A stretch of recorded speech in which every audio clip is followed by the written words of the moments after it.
We're making waves and keeping it real. It's Real Talk Rhody with Becca Berger. Hey, welcome to Real Talk Rhody. And this is a really special episode for me. Obviously, we've been laying the groundwork for several months now. Really, the Real Housewives of Rhode Island, even in its infancy, was really exciting for me in those early days back in, June 2024, and here we are well over a year later. And I don't know about you, I said this on NBC 10, I felt fed yesterday for Sunday supper in that Real Housewives of Rhode Island trailer. There is a whole lot to unpack, and we have a lot to get to. I love that we got 2 minutes and 51 seconds. So a little bit of a backstory here. What I was told about BravoCon, which clearly I did not go to, and clearly that proves that Real Housewives of Rhode Island.Chasers and I are not the same person, because Chasers, it's much easier to refer to the account as Chasers right now for me. So Chasers was out in Vegas for BravoCon. I was in Warwick this weekend. So I was not in Vegas. And I've said this in other episodes. We caught wind that the housewives of Rhode Island were not going to be flown out to Vegas as far as we knew, but there was going to be a mention of Real Housewives of Rhode Island.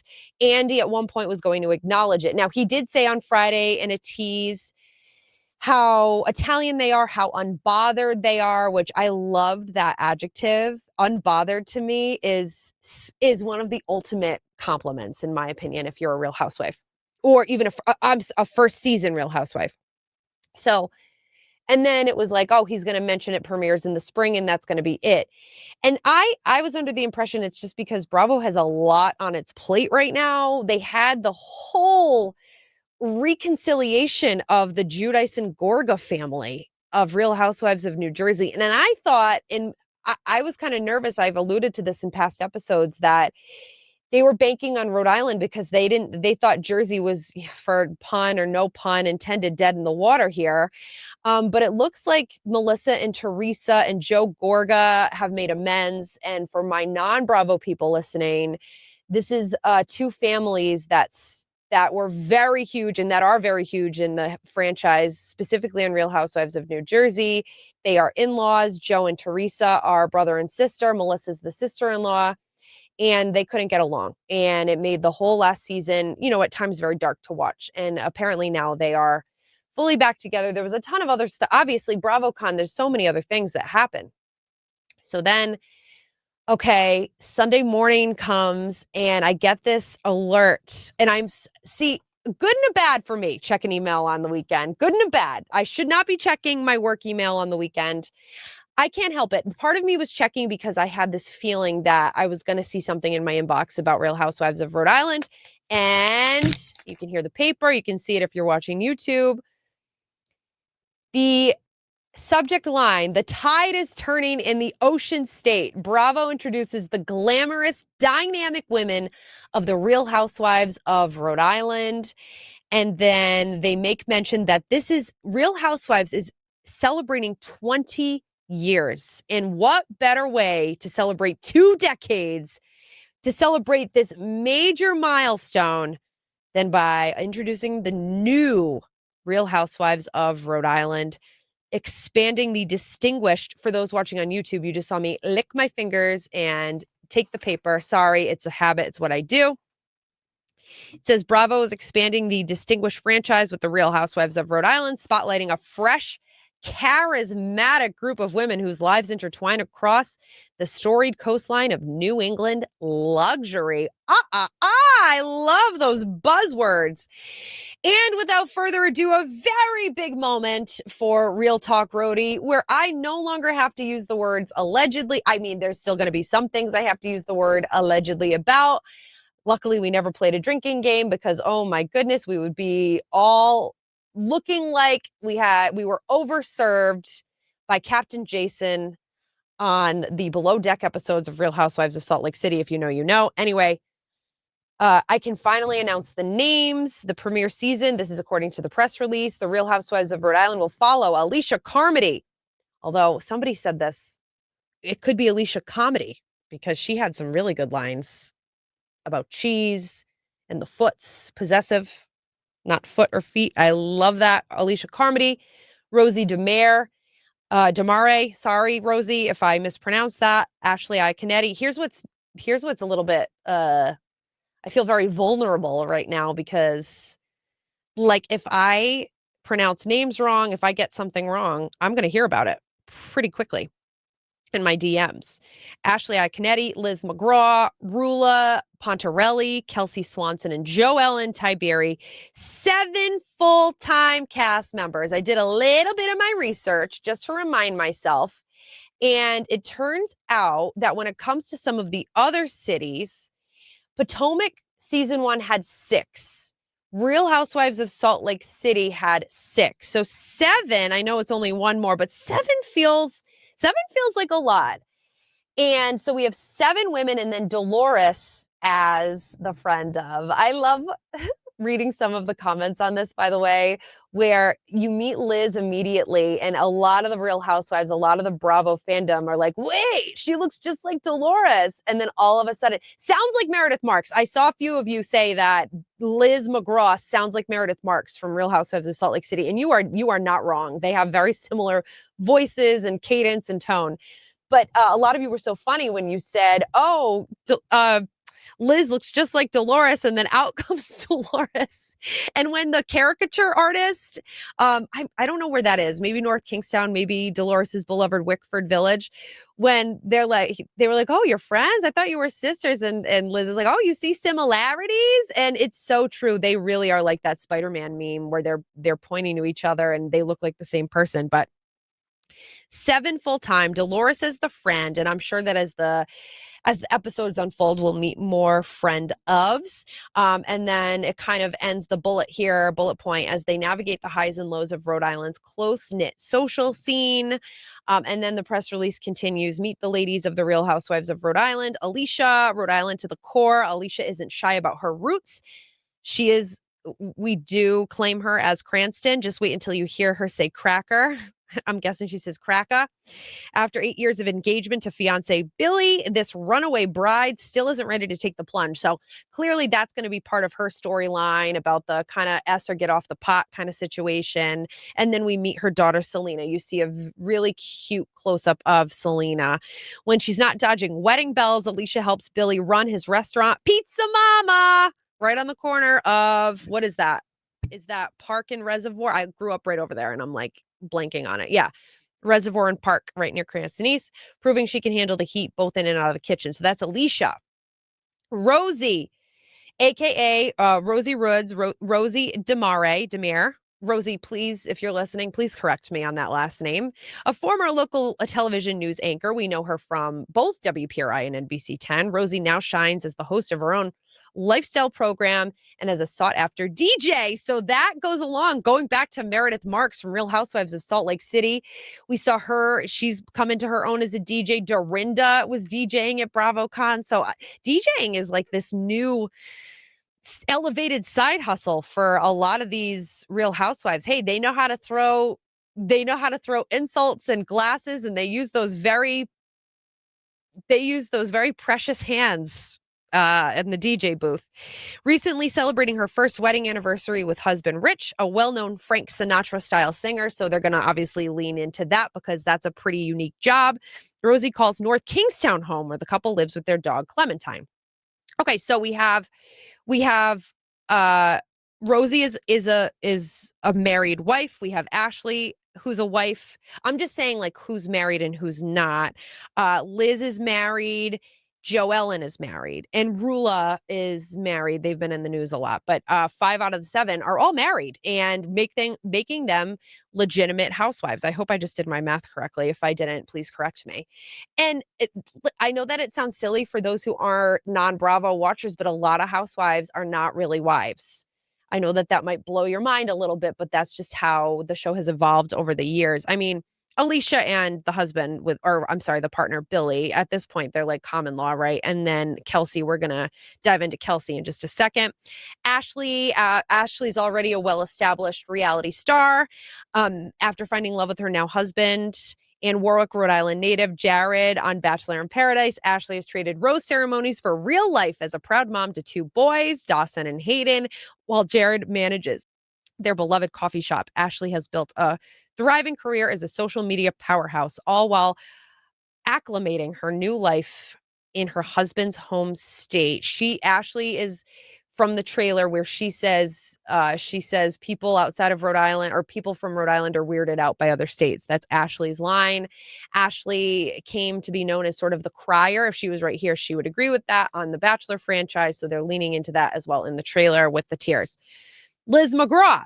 Liz is Rhode Island royalty, the woman everyone wants to know, and the state's very own cannabis queen. Alongside her husband, Jerry, she owns and operates the Slater Center, the largest and most successful cannabis dispensary in Rhode Island. But Liz isn't just a business powerhouse. She's also a devoted stepmom to Miranda, Brianna, and Skyla, balancing family, entrepreneurship, and her signature flair for style. I've been seeing her tag some of these gorgeous girls, and I was wondering if they were daughters, but daughters, those are her stepdaughters. And then Rula helms a financial empire as a certified financial planner and wealth manager to some of the East Coast's most distinguished families. She really is a powerhouse. Rula and Liz, they're all very impressive in their own ways. Rula is married to prominent Rhode Island podiatrist Brian. Alicia was talking about massaging more than just the foots with Brian, and together they juggle life with their two young children, Luca and Layla. Kelsey, former Miss Rhode Island, Kelsey keeps a full plate as one of the state's top makeup artists.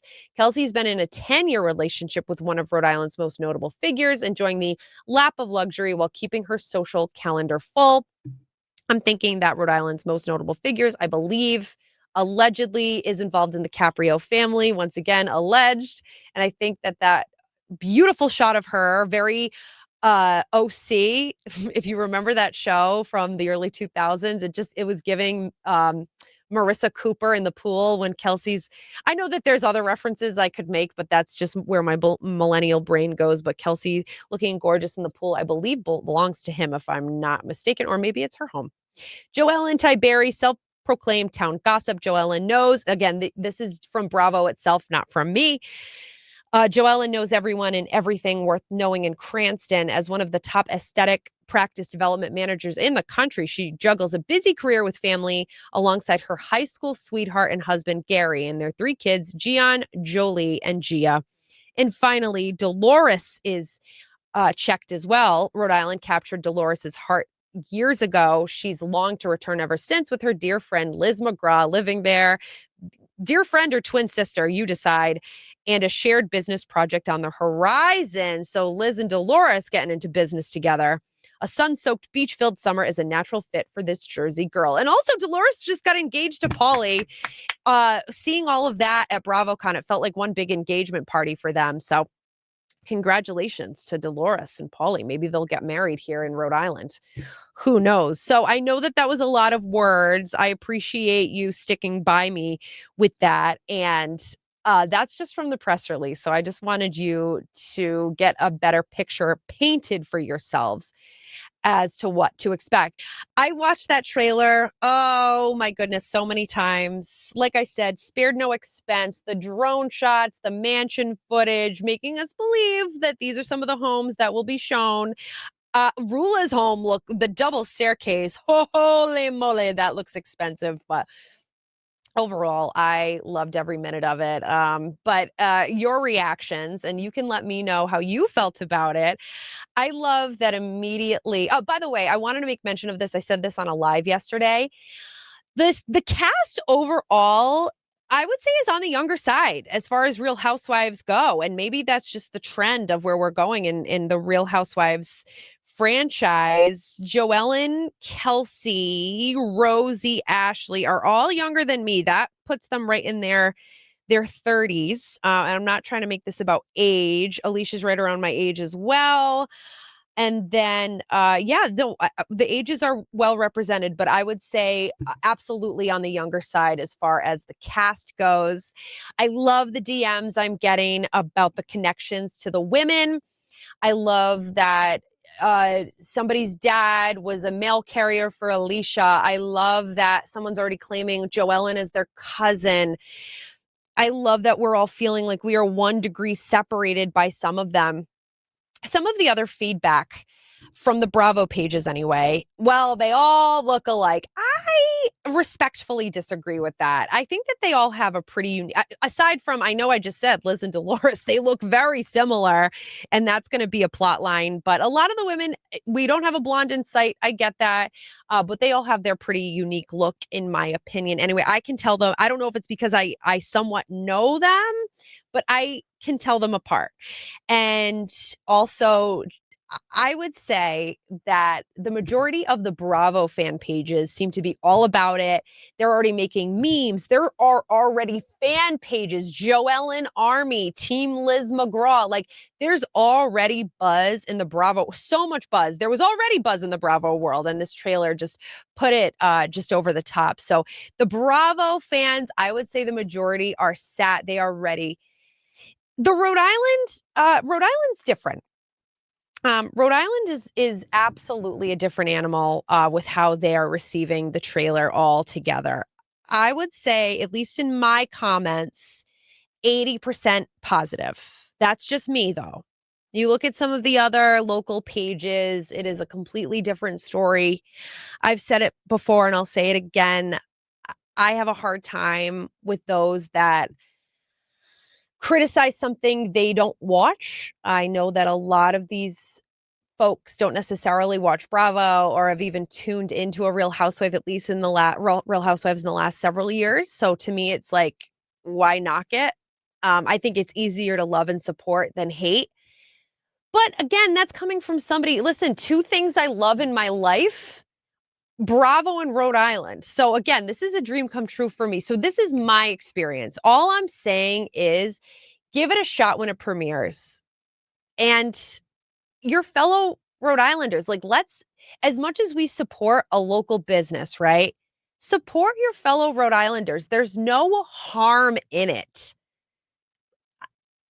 I'll be completely honest with you. Bravo and the Housewives, and this is going to make me sound so exaggerated or cliche. The Housewives have gotten me through some pretty tough times. When I've been like super down about things in my life, I put Bravo on, instant dopamine hit. So I'm biased. I know that not everybody's going to feel the same way, but at least give it a shot and don't be an immediate hater on it. Okay? So there's that. Now, I was DMing with a few of the housewives. I asked them, how are you feeling now that it's out there? I've gotten wild and surreal. They're glad that the names are out there. They've had to charge their phone a couple times because of all of the activity. We have a lot of, this has been so fun. Everyone is nice in comment sections, which is a good thing. I'm glad that they're seeing a lot of positivity, and I hope that that truly continues. I really, really do. Okay, I want to talk about some of the familiar faces that we do see in the trailer: Ashley I and Dolores. I know a lot of the media outlets have sort of catapulted them as some of the stars of the show, which is fine. I am glad it's just Ashley and it's just Dolores as the new faces, or as familiar faces, though, because Housewives, we want to get to know new faces, right? We want to get to know new personalities. And I think it's good. It's definitely a great launching pad to take advantage of Dolores, who's already an established and loved housewife, and Ashley, who's got an unbelievable fan base from Bachelor Nation behind her. But if you were to add someone else who was already maybe an established reality star, then it becomes like the Traitors, and we don't want that. We want new housewives. I know Beverly Hills, Real Housewives of Beverly Hills, they've had Eileen and Lisa Rinna from the soap world, the world of soap operas. We've had Denise Richards and Garcelle, already established actresses. Same on Atlanta with Eva the Diva and Candy Burris, who were already established in the entertainment field. But I'm excited for these new women to stand on their own and to get to know them. In terms of the artwork, the logo with the lighthouse, I did not clock the lighthouse as a big part of the Real Housewives of Rhode Island logo. One of you said a wave, which would have made complete sense. I was banking on anchor. Someone did say, though, Below Deck uses an anchor, and that makes all the sense that they wouldn't use an anchor. Now, in terms of what they're holding, that can be a completely different story if they're even holding anything similar. We've talked about this, similar to the peaches in Georgia, the diamonds in Beverly Hills, the snowflakes in Salt Lake City. So looking forward to more of that. Again, some of just the reactions from the Bravo world has been really funny. I like this one. It's giving Real Housewives of New Jersey a little. That's obviously going to be a common thing. Came here to say they all look like versions of Dolores. Then I saw Dolores. Again, before I saw Dolores, I thought Liz looked like a younger Dolores. Same face, same voice. So I'm obsessed with the trailer. I am excited to cover this, and I hope you're excited as well. If you enjoyed this podcast, I would ask that you leave a somewhat positive review if you can. If you could hook me up with 5 stars, I would greatly appreciate that. And of course, follow the podcast because you'll be the first to know when a new episode drops. A couple other things. I'm not sure exactly the premiere date. Not getting that. And I hear spring. I hear February. I hear March. If you hear any different, let me know. And then in terms of getting the cast on with me for Real Talk Rhody and 92 Pro FM, we are working on it. Thanks so much for sharing in on this excitement. It's a fun time here in Little Rhody.